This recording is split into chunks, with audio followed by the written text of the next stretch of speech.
Mr. 10%, the big guy, President Biden, saying of Israel's inadvertent missile strike that killed some aid workers, including one American. Biden, these are Biden's words. Illinois. Israel has pledged to conduct a thorough investigation into why the aid workers' vehicles were hit by airstrikes. That investigation must be swift, it must bring accountability, and its findings must be made public. Wish you felt that way about the border, or all the kids have been killed by fentanyl that has come across the border. I wish he felt the same way about the 7 kids he droned during the Afghanistan withdrawal. Yeah. Oh, right. When we do it, it's a happy accident and move along. It's an unhappy accident, and we just move along, like the entire Afghan withdrawal. It's unfortunate what happened. It was not our intention.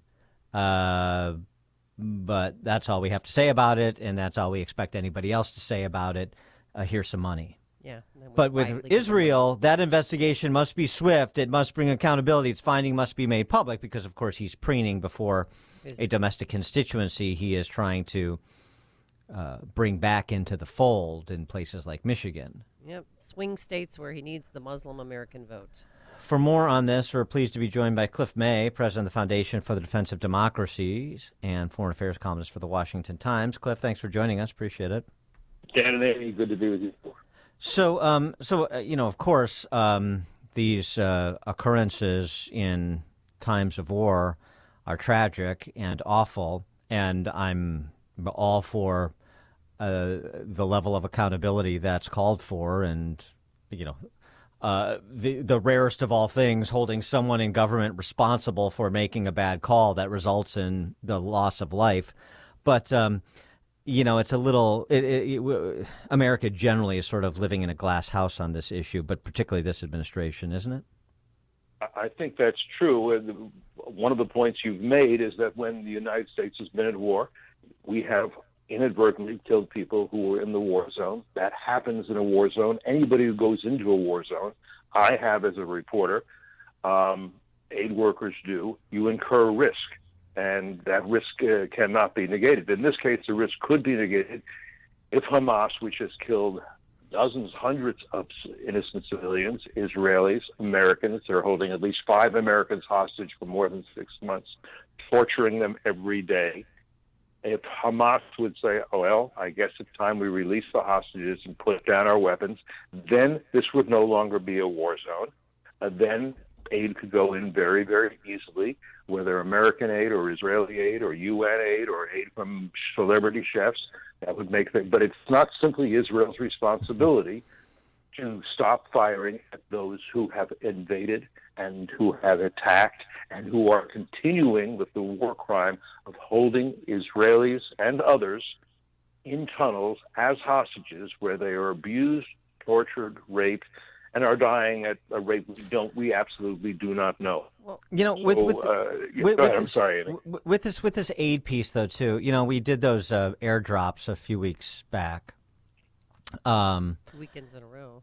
Yeah. And if there was infrastructure on the ground that we could trust, that this administration could trust, of all people, after the exposure of these UN agencies as being infiltrated by Hamas, then we wouldn't be doing airdrops. We'd be working with the infrastructure on the ground to orderly process goods to people who need them in Gaza.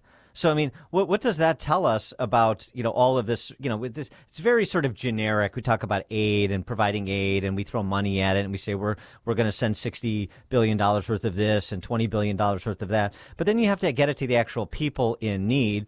And that's a little bit more complicated, particularly in that region, it turns out, number one. Number two, a lot of those people in need, I'm not trying to be callous here, but are reaping the seeds that they participated in sowing. All of that is absolutely true. It's important to understand, a lot of people do not, that the problem with aid is not that there is insufficient aid. There's plenty. It's how do you distribute it when you get there. Hamas will take it and bring it down to the tunnels for its fighters. They will also take it and sell it as a way to get additional money to non-combatant Gazans. And it's also, we should be reflecting at some point, we haven't really yet, on what we've been doing in Gaza since 2007, which is when Hamas pushed out Fatah, pushed out the Palestinian Authority forcibly. Again, they did this by shooting people in their knees, throwing people up buildings, killing people. It was a coup or a small civil war. They've taken over. The Israelis have said, okay, we're out of here. They're out of here. They've been out of there since 2005. What we've done is to say, you know what, let's have the Americans and the Europeans in particular provide loads of aid in every form, and let's have the UN provide all social services, education, clean the streets, potholes, whatever, and the UN will hire Hamas or Hamas-affiliated people for these jobs. And then since Hamas doesn't need to worry about governing Gaza because the money is coming in from the West, and the services are being fulfilled with the UN overseeing, again, people approved by Hamas. Hamas can do what it wants to do. It can take on its main mission. Its mission is to plan for a war against Israel. And it will do that by establishing tunnels, underground fortress, literally hundreds of miles, so that when Hamas invades Israel, then Hamas fighters can retreat to these tunnels, and they will have above these tunnels non-combatant human shields. When those human shields get killed, instead of people saying Hamas is responsible for this, Hamas is doing it, they'll say, those Israelis, those Jews, they must be punished. And it's what's really interesting is Yahya Sinwar, who is the Hamas chief in Gaza, probably in a tunnel in Rafah. He understood all that. He understood the psychology of the West. He understood how the UN works. He understood how the International Red Cross works. He understood how the media work.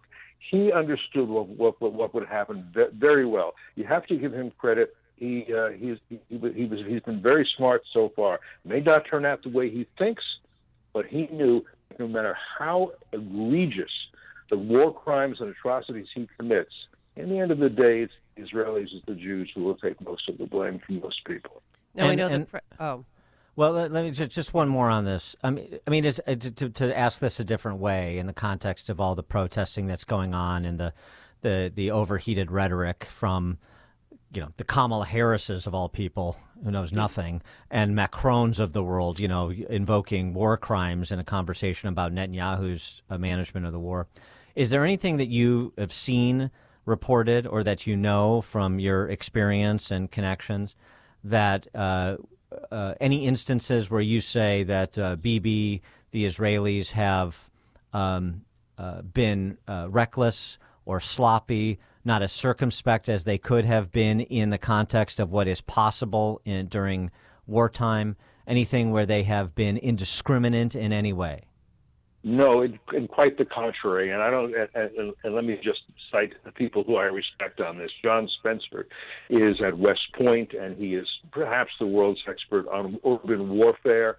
And what he has written, he's written in articles. You'll find him on Twitter. John Spencer is the name to look for. He said this is the standard that the Israelis have used to try to protect non-combatants, despite the fact that Hamas uses these non-combatants, women and children, as human shields, is beyond what any other army in all history have done. It's gone beyond. And Colonel Richard Kemp is a British officer, retired. He was the head of British forces in Afghanistan. He's been there for the entire war. He's writing, particularly in British papers and European papers, but also you find him on Twitter every day. He also says the same. The Israelis are risking their own lives in order to protect non-combatants, and they're doing so with maintaining a standard that no army ever has done before. We talk about Al-Shifa Hospital, where there's been a big battle. The Israelis, in the most recent battle, didn't have losses. They killed and captured terrorists. They did non-combatants spared. It was quite an amazing thing. But the Israelis didn't need to go into that hospital and do that if they wanted. If they knew there were 1,000 terrorists in that hospital, they could just bomb it and kill everybody in it. That's the normal way these things work in war. The Israelis didn't do it that way. They wanted to separate doctors and patients from the terrorists who were using that hospital as their headquarters, and they did so successfully. You're hearing much less about that than you are about, for example, celebrity chefs' attempts to bring food aid into Gazans, which is a noble thing to do, but understand, and he needs to understand, and those going in, there's substantial risk when you do that, when you go into an active war zone. Right. So President Biden, we know he likes to talk out of both sides of his mouth, but he was saying that, U.S. troops, we're not going to be sending U.S. troops, yet aren't we building that pier right off of Gaza to bring aid in, and who's going to be overseeing that operation? It's not entirely clear. There's going to be a pier, and then there's going to be a way to get there's going to be a pier to unload it, and then probably boats bring it onto the shore. And then it's not entirely clear, since President Biden says no American boots will be on the ground in Gaza, who exactly distributes that aid. He said, I want the Israelis to protect the aid. They can do so, but it's not so easy for the Israelis to give out the aid. Hamas will shoot Israelis. If they can do so, Hamas will start a riot. If they can do so, Hamas will steal the aid. If they can do so. The plan does not seem to me, there may be parts that have not been announced, to be entirely coherent and quite thought through. And again, every time we talk about this, we should say, if all Hamas has to do is say, we're not fighting anymore. We're not fighting anymore because we want to spare our civilians. But they don't. They're very open about the fact they use human shields. This is not a theory somebody's come up with. They talk about this. They say we need people to martyr themselves in order to support the resistance. We expect you to do that. That's your obligation. When the Israelis do things as they have done, say, send leaflets, make phone calls, drop dummy bombs to say, get out of these buildings where this is going to be a war zone. What Hamas says is, no, don't leave. You need to stay. The Israelis need to see you there, because then that may deter them from attacking that building that we need.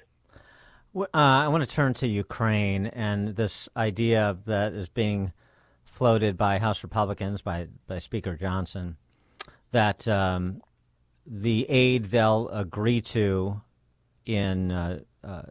to send to Ukraine will come in the form of a loan. Mm-hmm. Really?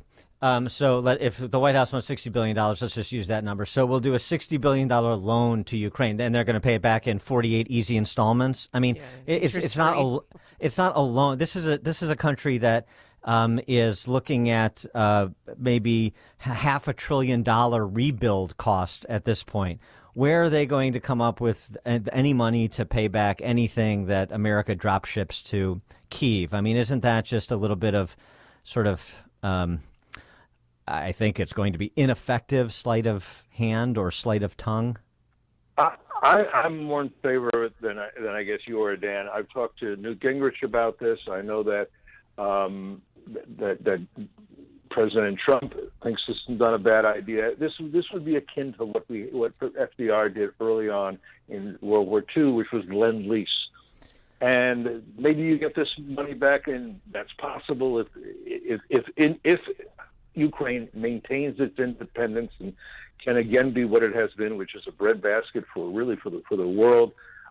They can be paying you back over time, or maybe you forgive the loan because they're a good ally who has done a great job in diminishing the threat that we face from Russia, which is hostile to America and in an alliance at this point, or an axis, with Beijing, an adversary nation, and with the Islamic Republic of Iran. They're trading weapons, Iran sending drones to kill Ukrainians, Russia sending various things to Iran so they can use for their proxies, who are stopping shipping in the Red Sea, Hezbollah, which is rocketing Israel.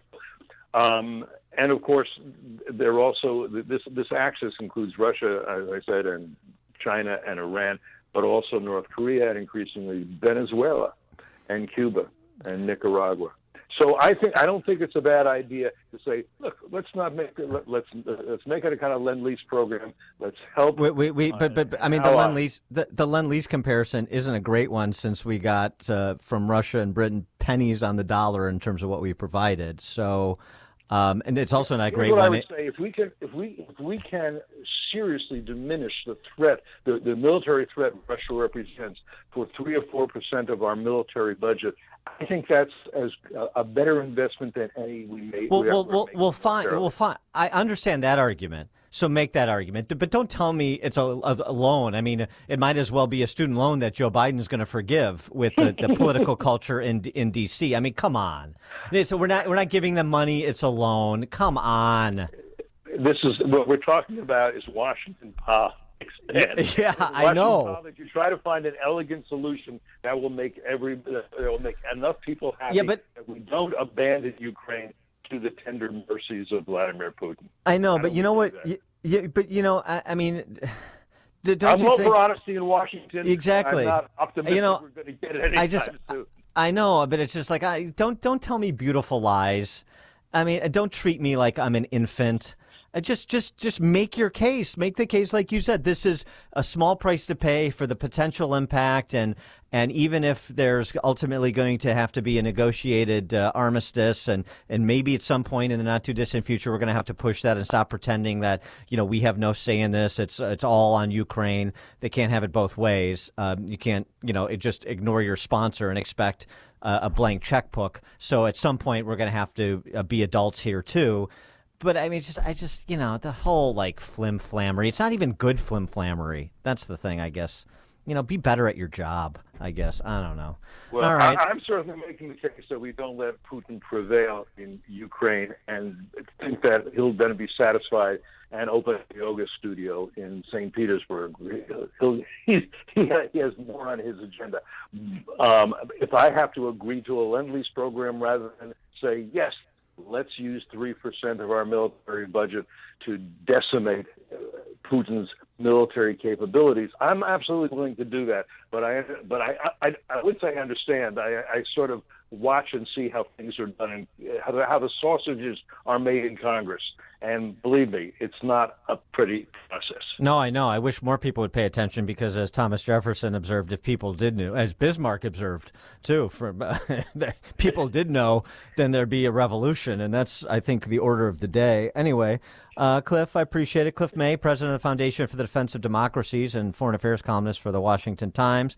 Cliff, thank you as always. Appreciate it. Thanks, Stan. Thanks, Amy. Thank you, and he joined us on our turnkey.pro answer line. The stories you need to know to start your day.